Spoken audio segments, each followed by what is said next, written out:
51வது ஸ்லோகம் சௌந்தர்யலகரி. எண்பாவம் காட்டும் கண்ணென்னும் கலைக்கூடம்.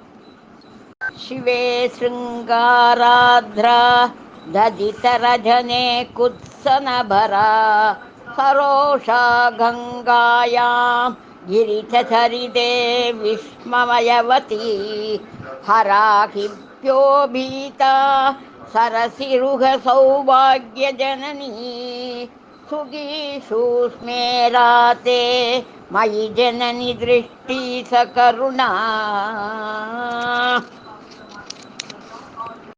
இந்த ஸ்லோகத்தில் தேவியானவள் காதல், அருவருப்பு, கோபம், வியப்பு, பயம், வீரம், ஹாஸ்யம் மற்றும் கருணையாகிய எண்வகை பாவங்களையும் தன் கண் வழியே காட்டுகிறது, விளங்கப்படுகிறது. ஈசனை நோக்கும் கண்களில் காதல் கசிந்து ஒழுகின்றது.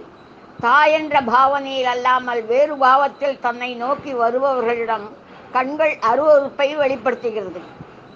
தனக்கு போட்டியாக வந்துவிட்ட கங்கையை காணும் போது கோபமும், பரமனின் திருவிளையாடல்களை நினைக்கும் பொழுது வியப்பும், அவருக்கு அலங்காரமாய் மேனியில் தவழும் பாம்புகளை காணும் போது பயமும், தாமரையின் அழகினையும் வண்ணத்தையும் வெல்வத்தக்க சற்றே சிவந்த கண்களும் தோழிகளை காணும் போது உண்டாகும் மகிழ்ச்சியும் தம்மிடம் கருணை கொண்டு விளங்குகின்றன என விவரிக்கின்றன.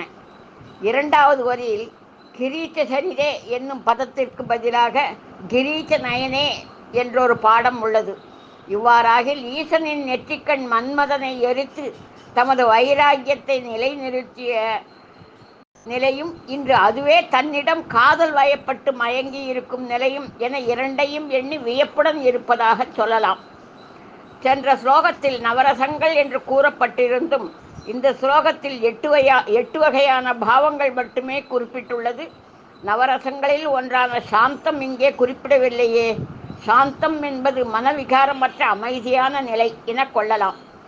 இந்நிலைக்கு எடுத்துக்காட்டு சிவனின் தட்சிணாமூர்த்தி நிலையாகும்.